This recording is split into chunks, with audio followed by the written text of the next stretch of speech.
من الشیطان الرجیم بسم اللہ الرحمن الرحیم وبہ نستعین وہو خیر الناصرین معین اما بعد فقد قال اللہ تبارک وتعالی فی کتاب مبین وهو الأصدق الصادقین وقوله الحق بسم اللہ الرحمن الرحیم فقال اللہ سبحانہ وتعالی اقتربت الساعة وانشق القمر وإن يروا آياتي يعرضوا ويقولوا سحر مستمر۔ امام رضا علیہ السلام کے سلسلے سے دو تین نکات آپ کے ذہن عالیہ میں ذکر کرنا ہے۔ قرآن مجید کی سورہ قمر کی پہلی اور دوسری آیت ہے جس میں پروردگار عالم یہ ذکر کر رہا ہے قیامت قریب ہے اور چاند کے دو ٹکڑے ہو گئے ہیں۔ اب جب پیغمبر چاند کے دو ٹکڑے کیے ہیں تو کفار قریش اس معجزے کو ماننے سے انکار کرتے ہیں اور منہ پھیر لیتے ہیں۔ تو کفار قریش نے یہ معجزے کو ماننے سے انکار کیا تو ہر زمانے میں انبیاء کرام معجزے کو انجام دیا ہے، مختلف معجزات کو لے کر آئے ہیں۔ جیسا کہ موسیٰ پیغمبر مختلف معجزات کو لے کر آئے، ان میں سے ایک معجزہ یہ ہے کہ موسیٰ پیغمبر اکرم کو عصا دیا جاتا تو جب وہ عصا کو پھینکتے تو اژدہا بن جاتا۔ اور عیسیٰ پیغمبر ایک معجزہ لے کر آئے، وہ یہ ہے کہ جیسے ہی وہ پیدا ہوئے تو انہوں نے کہا کہ میں اللہ کی طرف سے نبی ہوں اور میں کتاب لے کر آیا ہوں۔ تو اسی طریقے سے ابراہیم پیغمبر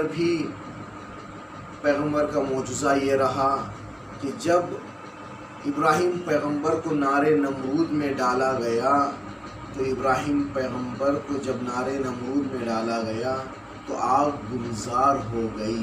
یہ ابراہیم پیغمبر کا معجزہ ہے۔ جس طریقے سے انبیاء کرام نے معجزات لے کر آئے، معجزات کو انجام دیا، اسی طریقے سے ائمہ علیہ السلام نے بھی معجزے لے کر آئے، معجزوں کو انجام دیا۔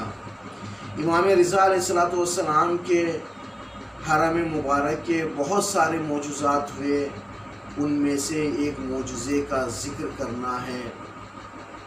ایک فرانس کا انجینئر ہے، جب وہ آتا ہے ایران اور مشہد مقدس پر آتا ہے، وہ اپنے کام اور میٹنگ میں مشغول رہتا ہے۔ ایک مرتبہ ایسے ہوا، اس کا بچہ اپاہج تھا، پیروں کے کھڑے ہونے سے معذور تھا، وہ کھڑ نہیں سکتا تھا، اور وہ مختلف دنیا بھر کے ڈاکٹروں کو بتایا۔ دنیا بھر کے ڈاکٹروں نے جواب دے دیا کہ یہ کھڑے ہو نہیں سکتا، ہم اس کا علاج نہیں کر سکتے، یہ لا علاج ہے۔ تو وہ مشہد مقدس پر پہنچا، جیسے ہی دیکھا کہ مشہد مقدس میں دعائیں مانگ رہے ہیں تو اس نے ایرانی سے کہا کہ یہاں پر دعائیں مانگتے ہیں تو دعا قبول ہوتی ہے، تو میں کیا دعا مانگوں جس کی وجہ سے میری دعا قبول ہو جائے؟ تو ایرانیوں نے بتایا کہ تم جو دعا مانگو دعا قبول ہوگی، اور جو بیمار آتا ہے وہ شفا یاب ہو جاتا ہے۔ تو اس نے بھی امام رضا کے حرم میں جا کر دعا مانگی، اے مولا میں تو شیعہ نہیں ہوں، میں دوسرے مسلک سے ہوں، دوسرے مذہب سے ہوں، لیکن آپ کے بارے میں سنا ہے میرا بیٹا اپاہج ہے، وہ کھڑے ہونے سے معذور ہے، وہ کھڑا ہو نہیں سکتا۔ تو جیسے ہی اس نے دعا مانگی، ابھی اس کی دعا قبول ہی نہیں ہوئی کہ اس کی بیوی کا فون فرانس سے آیا۔ آنے کے بعد کہا کہ تم نے مشہد سے کس شخص کو بھیجا ہے؟ تو اس نے کہا کہ میں نے کہاں بھیجا؟